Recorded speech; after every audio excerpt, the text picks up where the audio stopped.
Hello everyone again, and welcome back to our channel. So I'm Stephen. And I'm Allie, and we are the Mindset Junkies. So last time out, we left you with a strong list of 11 reasons about why our goals typically fail. And to be honest, we could have probably added a further 10 or 11 to that list as well. But I think we can all recognize and resonate with the ones that basically we covered as fundamentally being the main ones, the main categories of them. So this week, what our intention is that we were going to basically discuss how you could take those and how you can begin to get back on track. So how you can potentially use these as a catalyst as well. So what we have in this episode is 7 strategies to lay out to you to basically help you to break things down and to get you back on track, back fighting towards that mission that you have, those goals that you have. Yeah, I mean, there are so many reasons why our goals fail. And as long as you actually acknowledge the fact that, some of those 11 or so reasons that we gave you, and acknowledge that, one or some of them are what's happening to you, you can address them and you can get back on track or reprioritize your goals or your resolutions. And when you realize and when you accept that failure is not failure, but it's actually an opportunity to reassess your goals and learn from some of your mistakes, you do stand a much better chance of getting right back on track. And let's not forget, every successful entrepreneur in life has had to rethink their strategies. So you are no different. So with that said, here are the 7 strategies that we think that you can use to get back on track and bounce right back here and now. And let's just be honest here that, habit breaking really is the fundamental thing that we're essentially changing. We're moving from one old habit to a new one, or actually creating a new one altogether. And breaking old habits for new ones isn't as easy as it sounds. And that's because we follow habits in our unconscious mind. We just do them without thinking. And that's where we need to get with our new habits. We need to start making our new habits part of our conscious mind.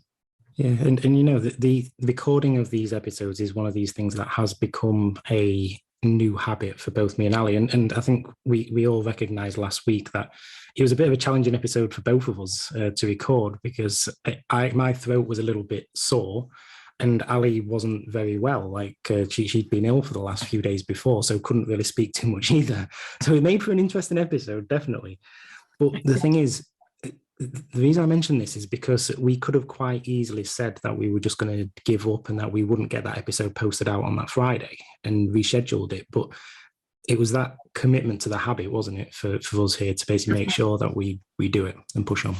Absolutely. And this sort of like takes us into one of the first strategies, which is about scheduling your habits into your life. We've now got a very defined schedule in terms of when we're going to meet, when we're going to record. But even before that, we've started to discuss the subject matter. We've started to create the research and the content for it. And that's all based around having a schedule towards having an achieved goal, which is hopefully getting our videos up on, by the very latest on a Friday. So, give your habits a specific space in your life. Put it on your calendar. Create a space in your day specifically to focus on your goal. So if you wanted to meditate every day or go to the gym, journal, or even just create a time management structure in order to get more out of your day, set aside some specific time in your day to get these things done. And not all of your habits will fit a specific time frame, but they should have a trigger that acts as a reminder to do them. So tie them to your current behavior. So I think I mentioned last week, or maybe in a previous episode, that flossing every day is part of my new goal. And then brushing my teeth is actually the trigger to remind me to floss. So every time, I reach for the toothpaste and the toothbrush, I change my habit now to actually get the floss out at the same time. And in actual fact, I store these 3 items together now so that they automatically come as a package. So that's something that's not time bound, but it's a trigger and it's a habit to change. Yeah, I mentioned last time out about the book, and my head wasn't quite with it because I couldn't remember the title. I was saying the title wrong, but it's one by James Clear. It's actually called Atomic Habits. Incredible book, and he talks about this that you've just described there, Ali, of how you can take something you're doing today and you build on it, you build on it, you build on it. So it might be something like, exactly like the brushing the teeth. Like, okay, so my floss is going to be next to my toothpaste as well. There might be something else that you actually bolt onto that. Like it might be that if getting steps in your day, can you actually brush your teeth whilst actually jogging on the spot? It might sound a little bit weird, but you're then able to kind of cross those over and build other goals into what it is that you're actually doing.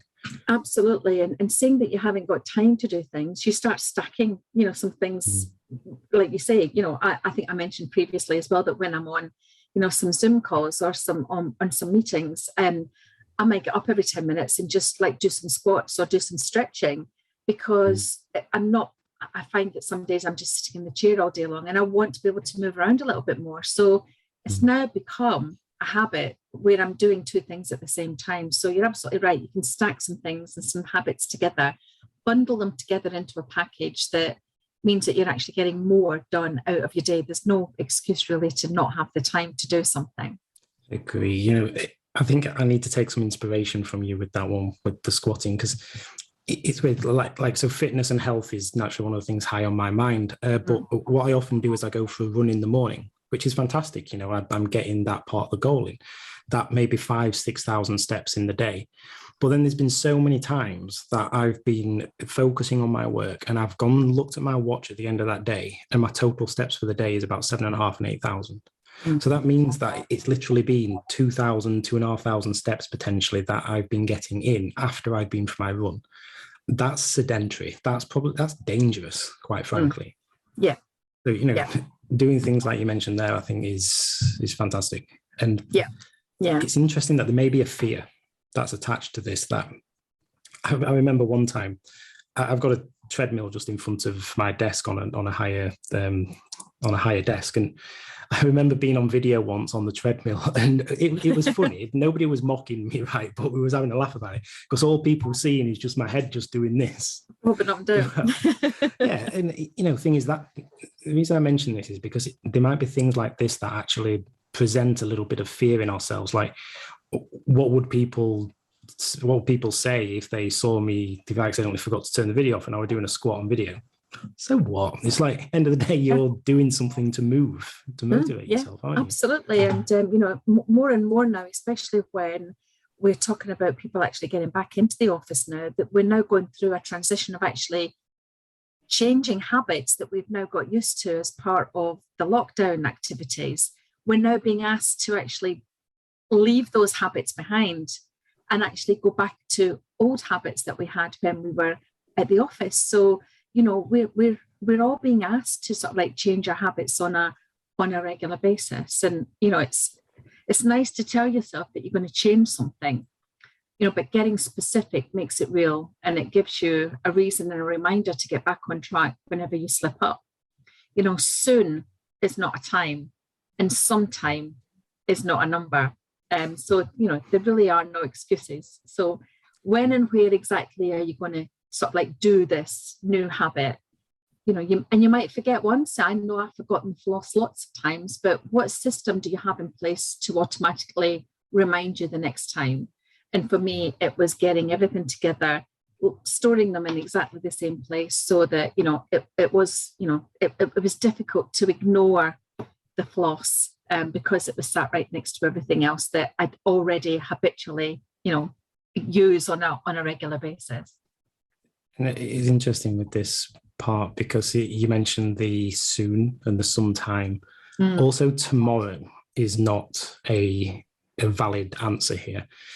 Some of the stuff of Tony Robbins that I've been listening to lately, he's been really drilling into the fact that if you set yourself a goal, do something, anything right away to make that goal happen.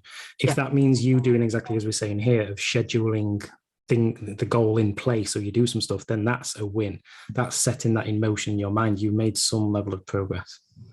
Absolutely. And I think he talks about the 5-second rule when the alarm goes up in the morning, especially if you're looking to actually get up a little bit earlier to make more time in the day to do this goal or change a habit, when the alarm goes off, has this 5-second rule that you don't press the snooze button, you don't sort of like contemplate, what's the day's, what you've got for that day.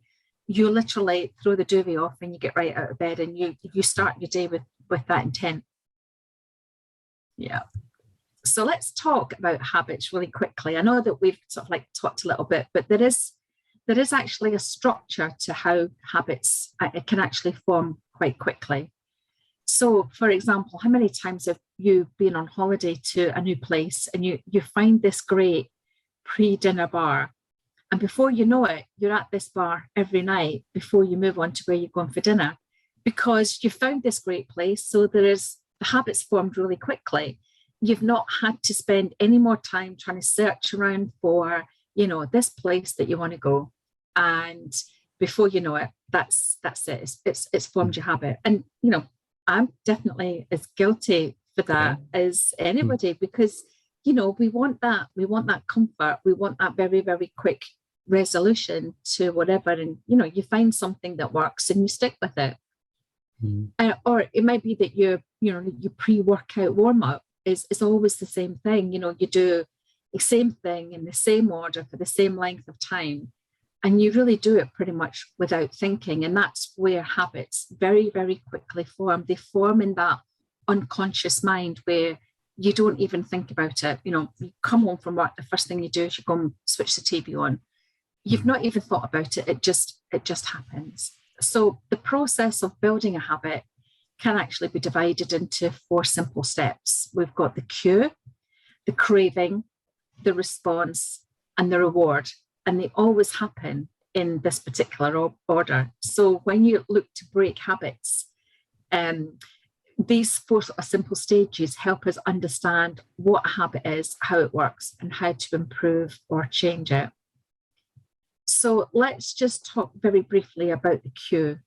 The cue triggers your brain to initiate a behavior, and it's actually a piece of information that predicts a reward. So your mind is continuously analysing your internal and external environments for hints where rewards are located. So you get home from work, it's dark, it's raining outside. Your cue is to go and turn the TV on, because the reward is that you've gone from this horrible, harsh environment outside into, a warm, comfortable home. That the reward is that this is now the start of my evening. Work is over, I'm home. The reward is, my evening starts now. And because the cue is the first indication that we're close to reward, it naturally leads to the next phase, which is the craving. So I'll give you another example. I think I've mentioned before, one of my goals was to lose 7 pounds I put on over Christmas holidays. And I was doing really well and on track to achieve this in the timescale that I'd set for myself. But as you know, last week I got a bit of a dreadful cold. And when I was a little girl and I had a dreadful cold and I felt poorly, my cue was always to want comfort food, and specifically some ice cream to soothe my raw and sore throat. So this is where we get into the sort of the craving. The cravings are the second step of the habit and are the motivational force behind every habit. Without some level of motivation or desire, and without the craving, we have no reason to act at all. What you crave is not the habit itself, but the change in state it delivers. You don't crave to smoke a cigarette, but you do crave the feeling it delivers. I don't want to eat the ice cream. Well, I do really, but I don't really want to eat the ice cream because I'm trying to lose weight. But I do crave the feeling and the relief it actually gives my sore throat. So every craving is linked to a desire to change your internal state. Definitely agree. The third is the response. So the response is the actual habit you perform, which can take the form of an action or a thought. Whether a response occurs depends on how motivated you are and how much friction is associated with the action. So another example, If the action requires more physical or mental effort than you're willing to do, you won't do it. It also depends on your ability.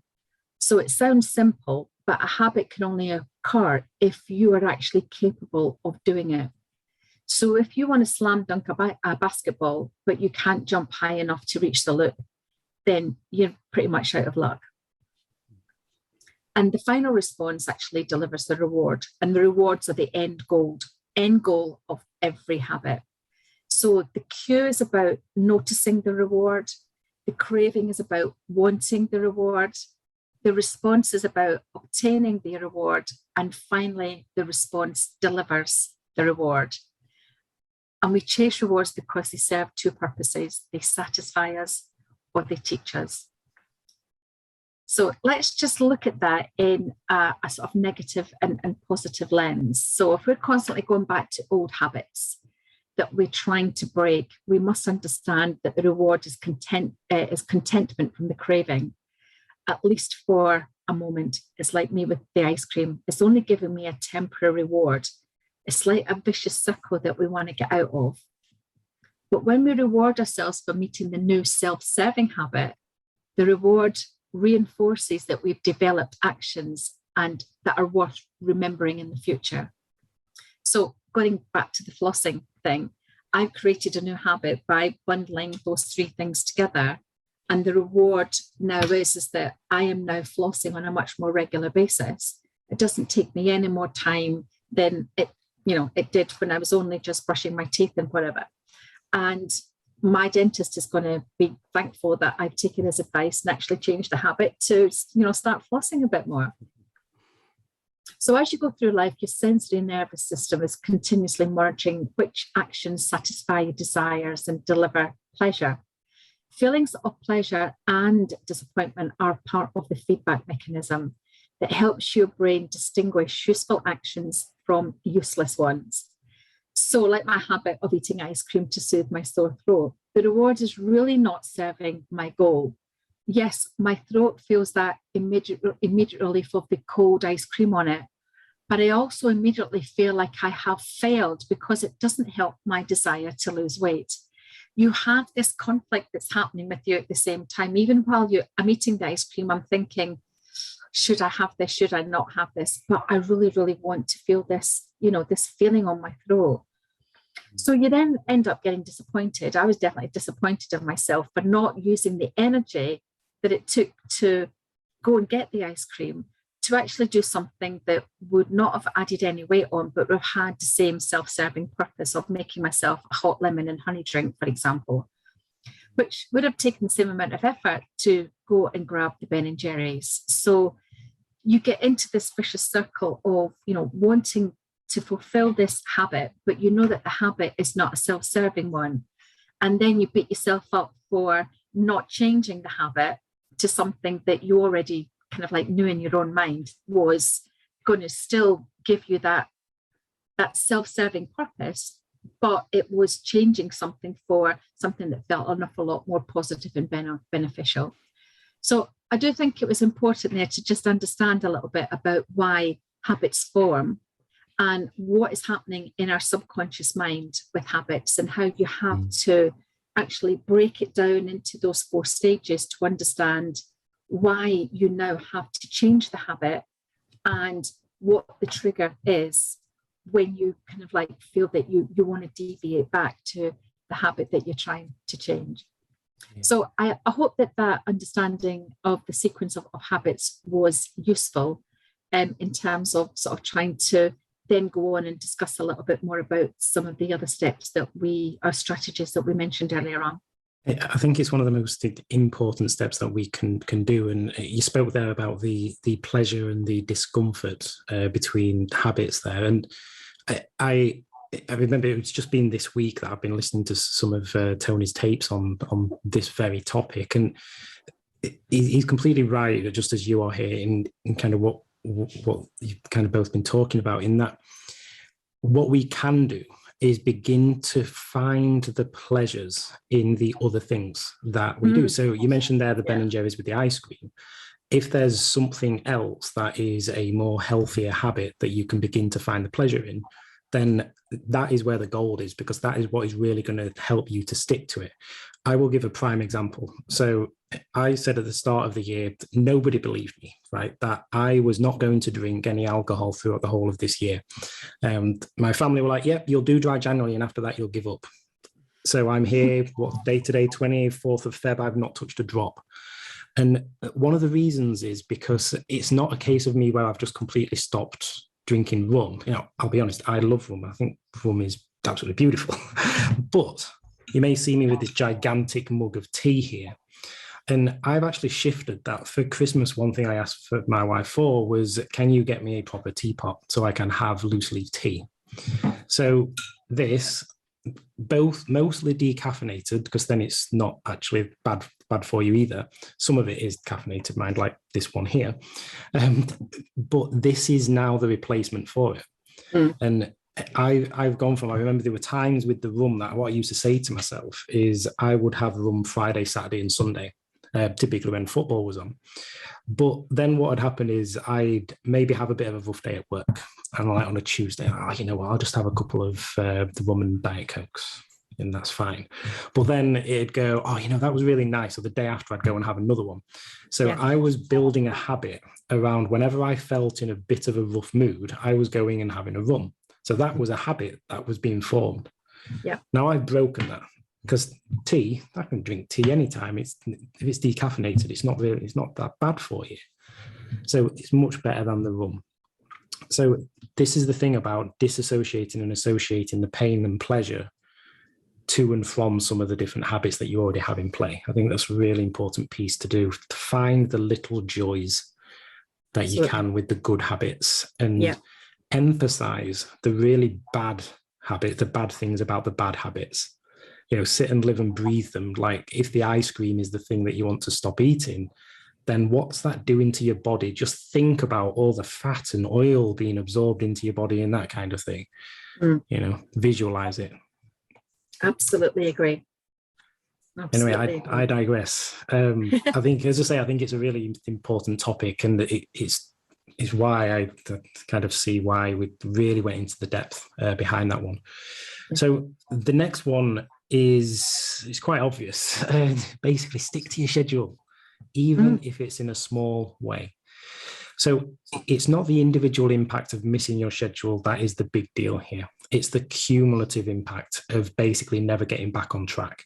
So if we talk about kind of the workout, you know, if you miss one workout, then you don't suddenly feel out of shape. You don't suddenly lose all of the hard work that you've put in over the previous month, the previous weeks, whatever it may be, right? It is still there. You've just missed one workout. So for that reason, it's critical to, even if you do just to go off track once, just try to get back on schedule as soon as possible. You know, even better still, say that it is that you have this motivation that you're going to go to the gym every single day and do different types of workout. If for some reason you can't make it to the gym that day, then is there something that you can do at home? So prime example, Ali, you mentioned there about doing squats whilst you're on a call, not on video, right? Is there something that you could do? Like, could you do 10, 20 press-ups in the room, just to keep that momentum, just to keep it going? So just have a think about what things you can do to maintain it. And it could be in any walk, in any area. So we focus on the fitness there. But if you have this habit of mindfulness, then is it, instead of taking 10 minutes out to do your meditation, could it be that you take 10 seconds just to do some deep breathing techniques? Yeah. If you intend to go on a vacation, but you find, or you think that you've not got enough time, then could it be just a 2-day mini break? Or could it even be just a single drive out to another neighborhood? Maybe just go somewhere nice, somewhere a little bit different. Maybe go to a park, maybe just go and see something a little bit different, something green. You know, the reality is that they may actually seem quite insignificant when you do think about them, right? Oh, what's 10 press-ups going to do for me in the front room instead of going to the gym for a full hour workout? But it's the continuity. Yes. It's the fact that what you've done is you've added 10 press-ups to your workout so far instead of adding 0. You've done something to keep the needle moving forward. Yeah. So just remember that it's not about the individual impact that makes the difference here. It's about that cumulative impact. And if you can just continuously be adding, whatever that is, then just keep keep going with it. Mm. So then the next one is about how we can basically look to have somebody who expects something of you. Right. So this is, say, for instance, someone who it's like an accountability partner. So I've got a personal story here, right? So this wasn't anybody who kind of expected anything of me, but they kind of did, because, yeah, we was in competition with each other. So when I got into running in about late 2010, a friend of mine was also running, and he was one of the reasons I got in. He's like, oh, why don't you come along, do this park run event? It's 5 kilometers arranged run every Saturday. And it turned into a little bit of a competition for us, where we was always kind of egging each other on a little bit. And then it went on to the races. So we was then doing like the 10-kilometer races, and then we was doing the half marathons. And then he said to me, oh, come on, let's go and do Edinburgh Marathon. So it was like we was constantly spurring each other on to get to that next level. But it wasn't only that, it was like, it was a bit of a battle between us to then be the best out of both of us, which was spurring us on to basically another level. So what we mean by this one is just finding somebody who is sharing a similar goal to you. So just to label the point with the fitness, we seem to be talking about this quite a lot. We do. If it is going to the gym, then is there somebody who you could go to the gym with? If it's somebody who wants to be outside more often, then could you arrange to go for a walk to the park with them, say twice a week, 3 times a week, or whatever suits you?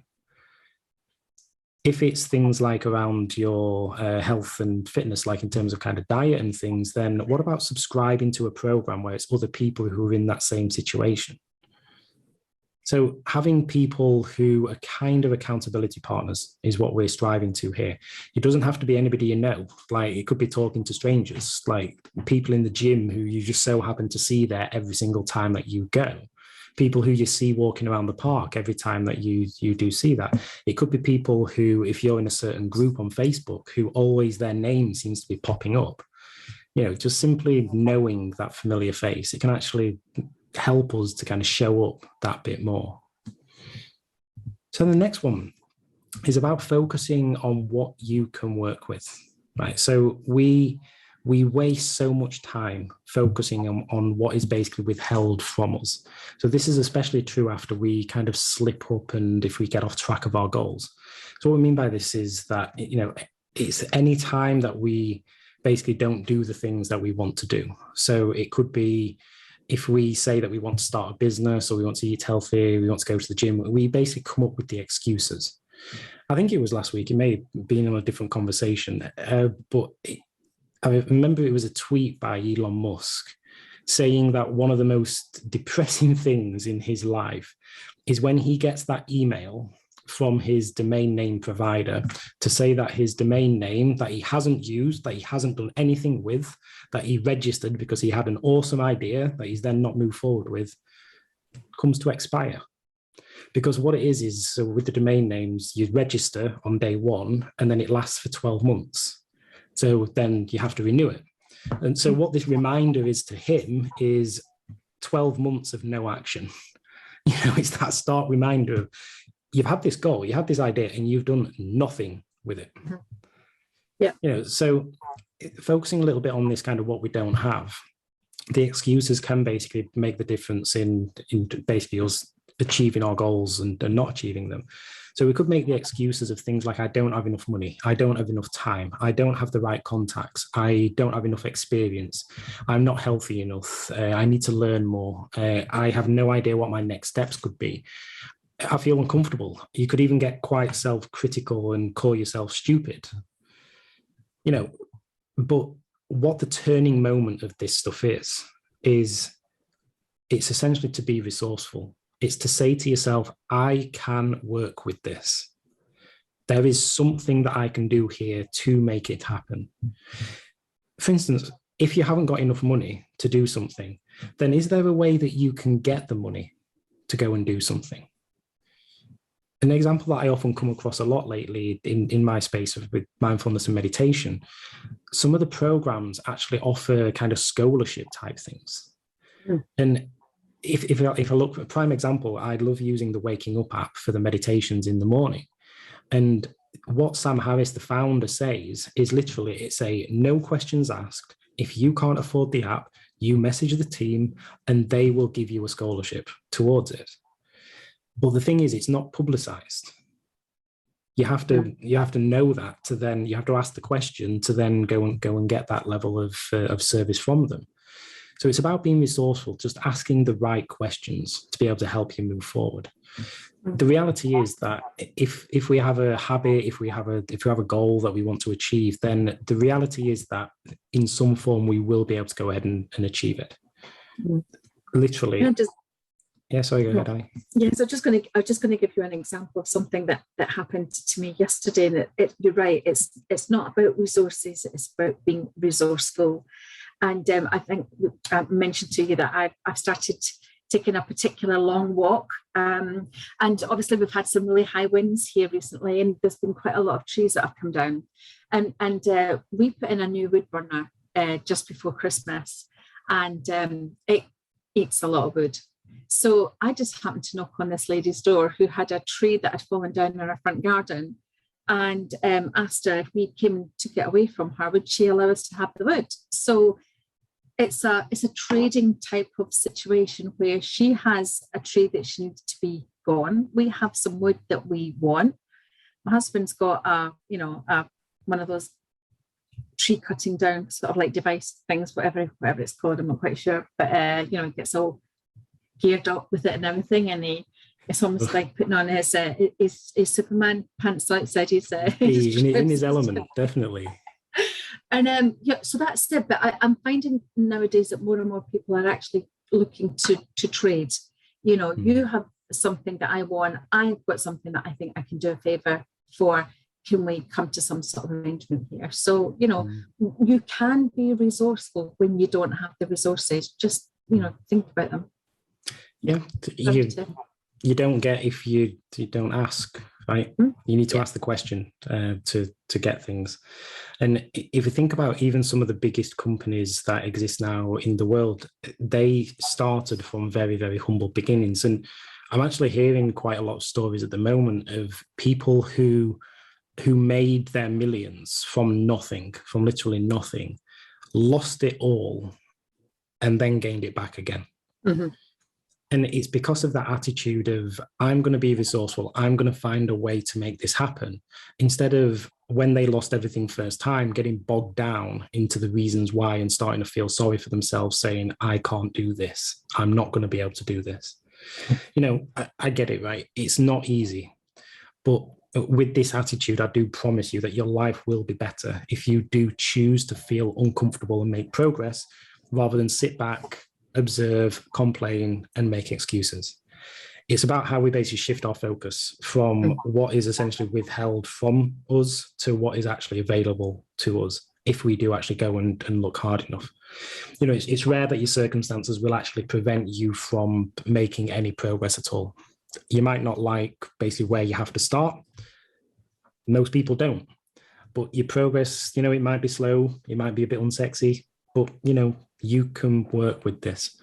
And one really inspirational person, I just can't remember his name, Ali. He's been on the Tony Robbins stuff.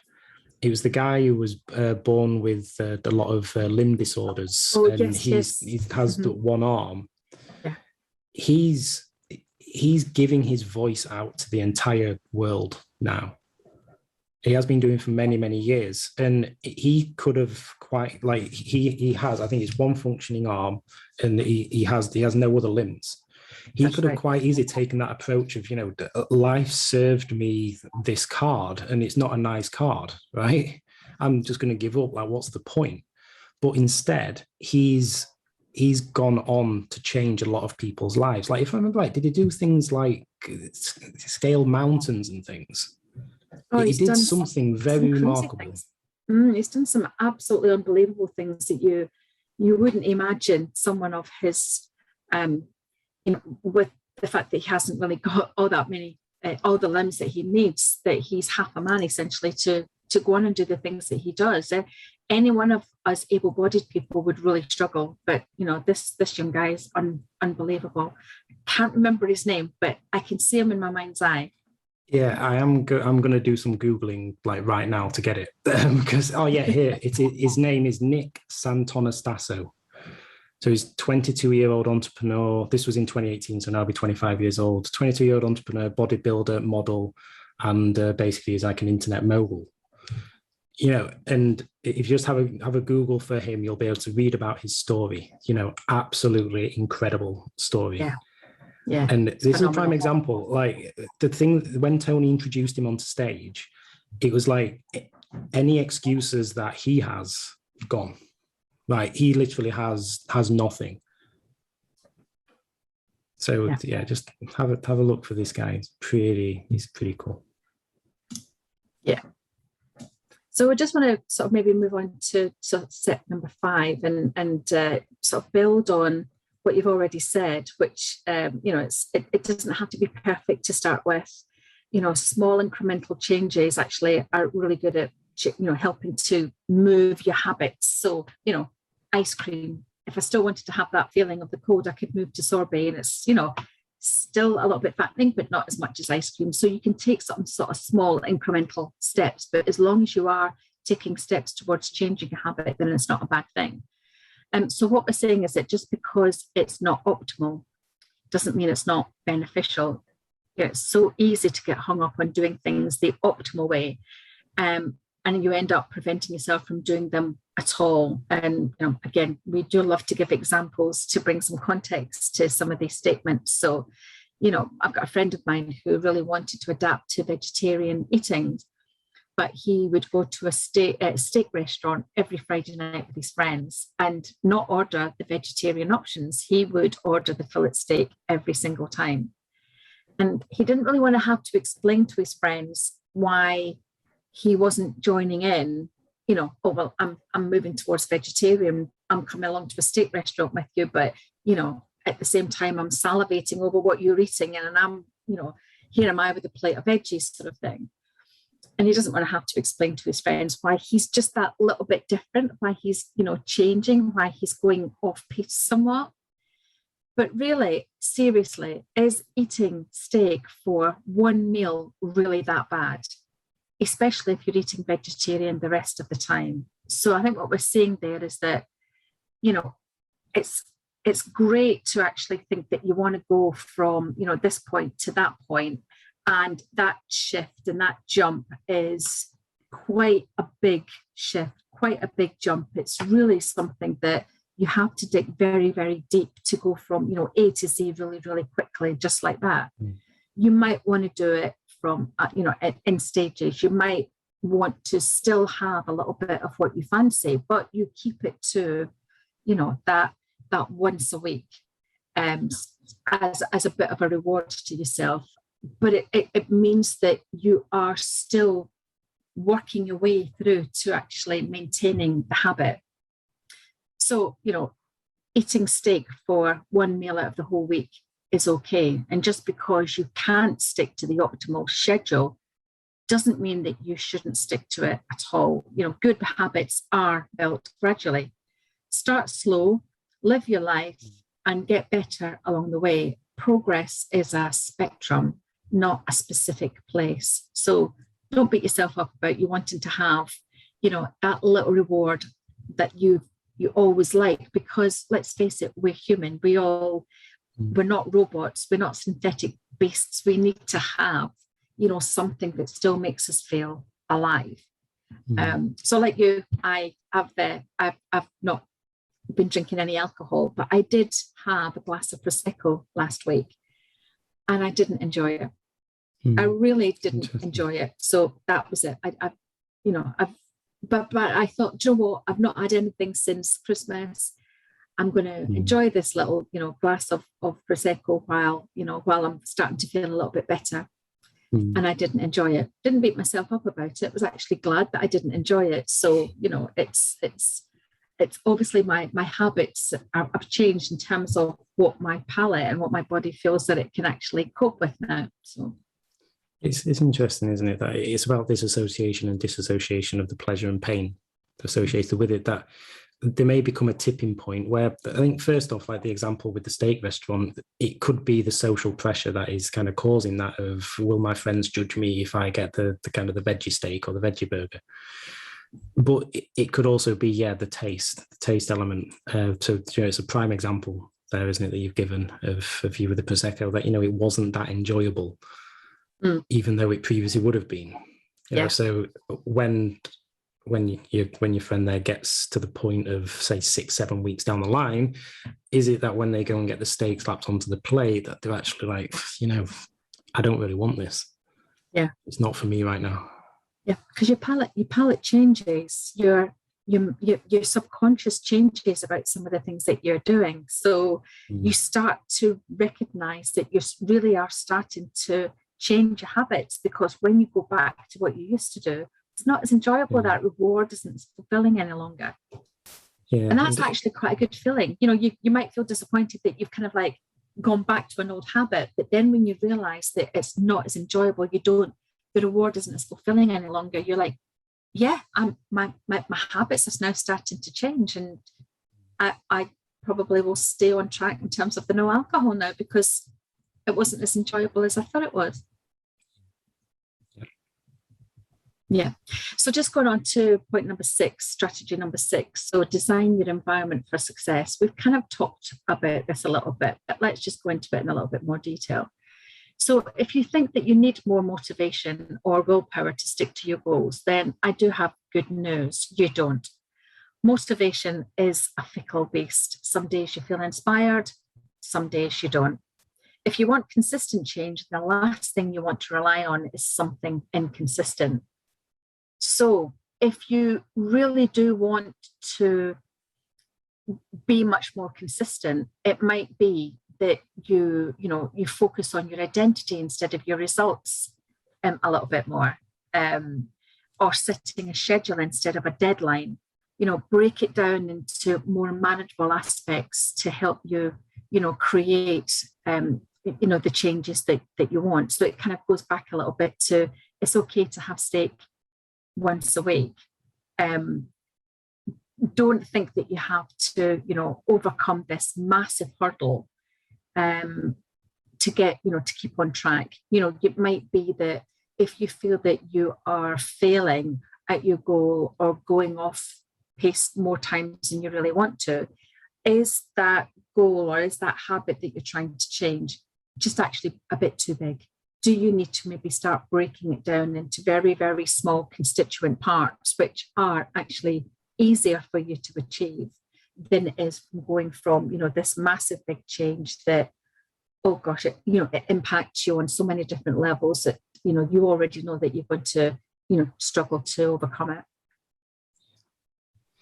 Yeah, and it is fascinating, this one, in the sense that I look back on, I used to not go out running when it was raining. I was like, I just don't want to, I'm just not that fussed about it. And it's like, the motivation just wasn't there to do it. But that wasn't doing anything towards my goal at all. And now it's like, I don't even look at the weather before I go out running, because it's just something that is just not worth tuning into. At the end of the day, like today's run, it was awful. It was awful. It was one of the worst ones that I've had in a long time. I was groggy. I was tired. I was achy. I was slow. But I was out there. Basically. And I came back knowing that I'd taken that step forward, that I'd got an extra, I think it was 4 kilometers onto my target for the end of the year. And as a result, I was that little tiny bit more fitter and healthy as a result of that. So, tuning into those outcomes. And, when we talk about, creating your environment for success, it's also about what do you have around you? It would have been so easy if Sam had sort of said to you, oh, do you know what, why don't you just not do it today? It is miserable out there, and started to almost talk you out of it, and you kind of allowed yourself to then, what would happen if the weather was not so great tomorrow, and then the day after that, and you've got an environment around you that is actually working against you, because it's so easy. We're humans at the end of the day. It's so easy to want to not go through that pain threshold of, of that habit change towards meeting your goal. It's so easy to have things around you that almost give you the excuses to actually not do what it is that you want to do, even if it's a big thing or even if it's a small thing. It's interesting. Like, I've just had a realization here, right? So you may notice that this is an absolutely huge mug. It fits about 2 or 3 normal mugs in it of tea. Yeah. I also have this, which holds just over 1 litre of water. And now the thing is, one of my goals each day is I always get more than 10,000 steps in the day. But is actually having them actually detrimental to that goal? Because what it means is that I'm making less trips to and from the kitchen to fill it with water and fill it with tea. True. So, should I drink smaller glasses, like shot glasses, maybe, to then just frequently be going back and forth? I don't know. But yeah, that kind of thing is the setting the environment for success. You can go overboard with it. Like, yeah, if I had a cup that was this big, then I would be going to the kitchen like maybe twice every hour. Yeah. Yeah. I think most of us acknowledge that, the people that we surround ourselves with, they can help to influence our behaviours, but also the items that we have around us as well, the things that we see, the things that you might have on your desk, pictures hanging on your wall, things that are in your environment that have been there for a long time, that have supplemented and supported your way of life before you had these goals. Are they still serving your new habits? Are these subliminal messages that you have around you that are actually working against you? Yeah. So with a simple, sorry, go on. Yeah, I was going to mention that there's ways that this can work against you a little bit, even with the best intentions as well. So just be mindful of this one. So what one of my goals was is that I wanted to eat more fruit. I found that I was having unhealthy snacks. This was a couple of years ago throughout the day. I was basically raiding the kids' chocolate cabinet. Great idea. So my wife makes gift boxes and hampers for her business, and for my birthday, she gave me it was a choc box, so a place that on my desk I could basically put chocolate on there. Not good. But what I did instead, I filled it with fruit. So I got bananas, apples, loads of fruit into this box, and I was sticking to it religiously. I wasn't going into the kitchen raiding the choc box. I was having the fruit all the time. Just a little bit too much though. Because like now, what I actually do, I drink a lot more water. So when I'm feeling hungry throughout the day, if it's in between meals, then I will drink a lot more water instead, and the hunger goes away. Yeah. So it's just emphasizing the need that I didn't actually need the chocolate. I didn't actually need the fruit. I needed none of them. But because I'd created this environment where I had easy access to my fruit, it was literally arm's reach away. I was like, work calls, typing away, taking calls. And what I'll do is I'll have an apple, I'll have a banana, because it's in easy reach.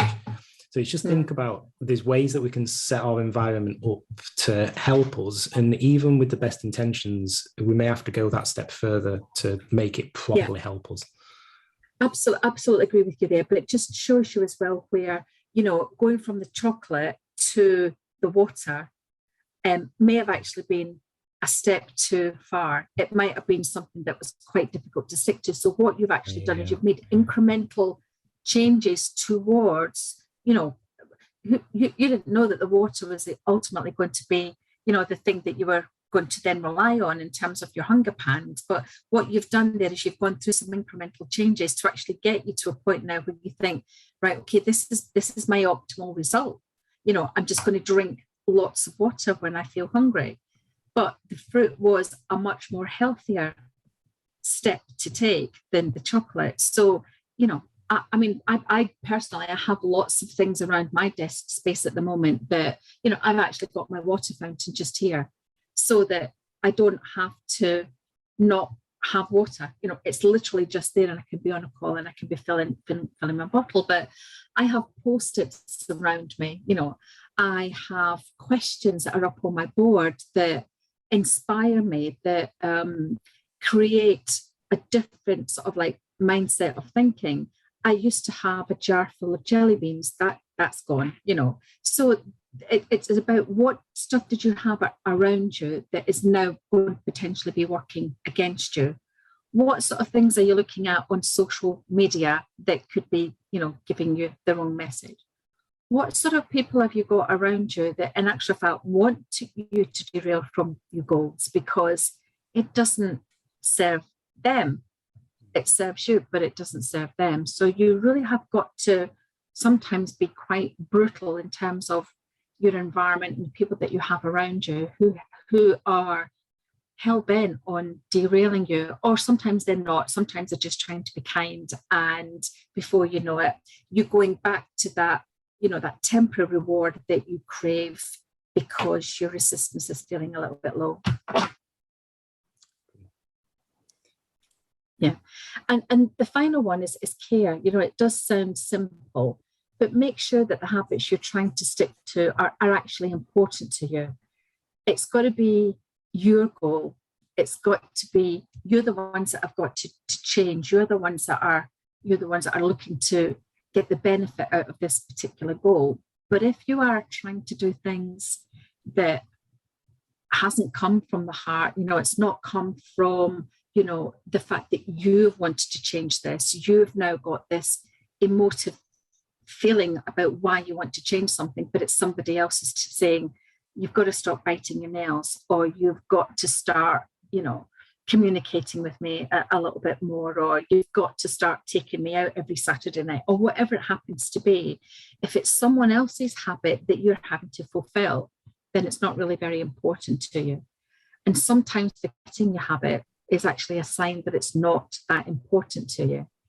But most of the time, this isn't true, but it does happen often enough for it to be a concern. It's remarkable how many people spend time chasing things that they don't really care about. They follow a trend that their friends are raving about. A lot of people that I know at the moment are talking a lot about drinking celery juice. I'm sure it has the most amazing benefits, but it would be something that I wouldn't be able to fulfill. But it's a trend that a lot of people that I'm around at the moment that are following.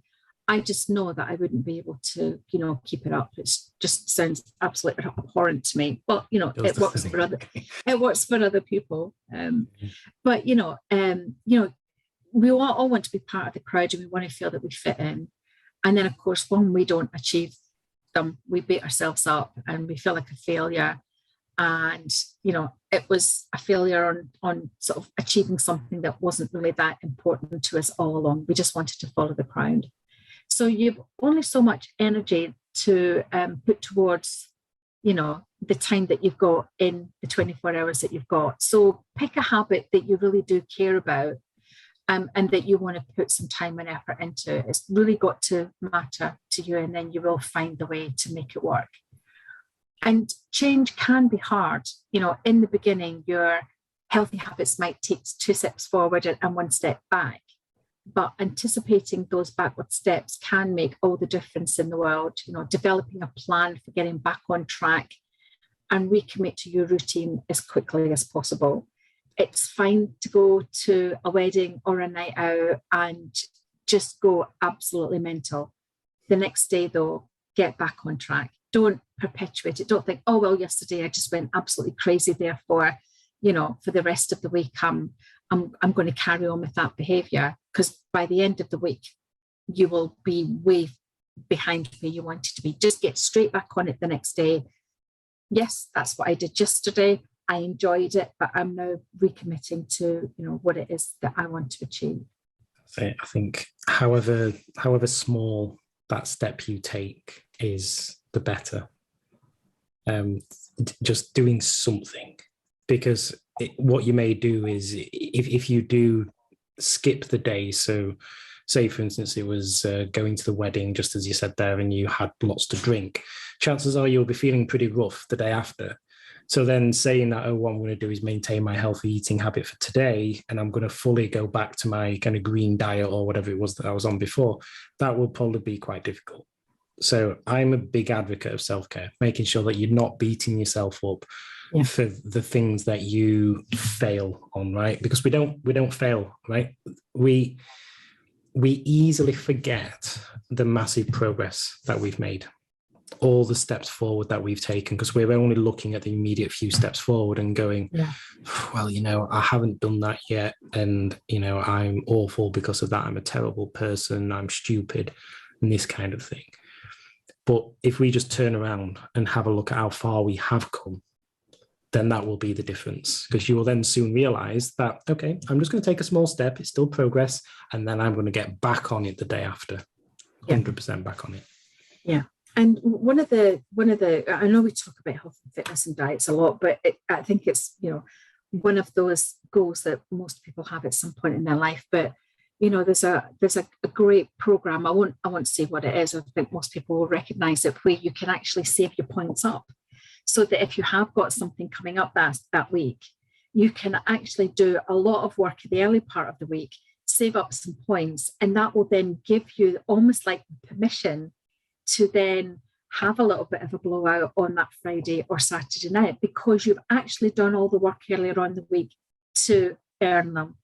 And that's a great program for people, because they do feel that it really does meet with their lifestyle. You can't just sort of like become a hermit and not go out, because there's going to be so much temptation around you. So, if you want to go away for the weekend, you're writing a novel and you've got a deadline, it might be that, Monday through Thursday, you work a couple of extra hours every day to just get that deadline, or get those chapters, or get those paragraphs all done, so that you can have a long weekend off, and, you don't feel like you've fallen off your time scale to meet your goals. So, that's self-care.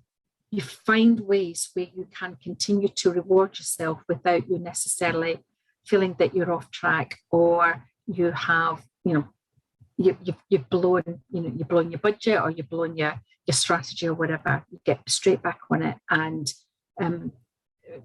actually commend yourself for, having that strength to get back on it the next day. I agree. Yeah. I agree. So, anything else you think you want to add to this, Stephen? So, just a few concluding thoughts. I think taking a look back at one of the episodes we did where we looked at the Dickens pattern, I think is an important step with this, because that will give you the why. It will remind you of the why behind why you're doing a lot of the things that you're striving to do. And then if you do hit the buffers just one day, then kind of rekindling this is important, because it will help you to kind of realize, that's the reason why. That's why I did it in the first place. I think the next part is the emphasizing of those habits and making sure that you're doing whatever you can, however small, to basically stack them. Make it as super easy, super simple as you possibly can to basically make it so you are making progress within them.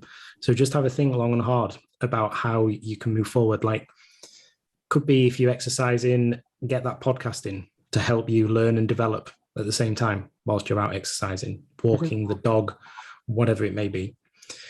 I think the other one is, and this is, I find this the most interesting. It's about that association and disassociation of the pleasure and the pain. So begin to make it super, super difficult for your bad habit to remain in play. So if it's like I mentioned with the chocolate, put it right to the back of the cupboard, right at the top, out of sight, out of mind. Whereas the healthy stuff, if it's the big jug of water, right next to you on the desk. If it's the fruit, right next to you on the desk. And begin to identify with the pleasure of that kind of thing. Like, just notice when you're drinking the water, what it feels like, that ice cold water, how nice it is as it goes down your throat, how beautiful the feeling is when you actually feel full. Then recognizing that, I don't actually feel as though I need that chocolate anymore. That's amazing. Like, I feel really good about that. So beginning to associate with that pleasure and the pain a lot more. Yeah, absolutely agree with all of that. So that's it for this episode on getting back on track with your goals. As we said last week, this is round about the time when around about 80% of people have actually sort of like forgotten about their resolutions, or their goals have wavered or failed completely. So we really hope that these last two episodes have helped you in some way. Please don't forget to subscribe, like, and share our video. It means that we can continue to create this sort of content for you. we've got some fantastic videos coming up in the following weeks that we think you will enjoy and get inspiration from. And we will be starting to introduce some guest speakers as well on some of the topics. So that's going to be really interesting, and we look forward to that a lot. So if you've got nothing else to say, then Stephen, it's a good bye from me, and take care of yourselves, everyone, and I look forward to seeing you next week. Enjoy, everyone.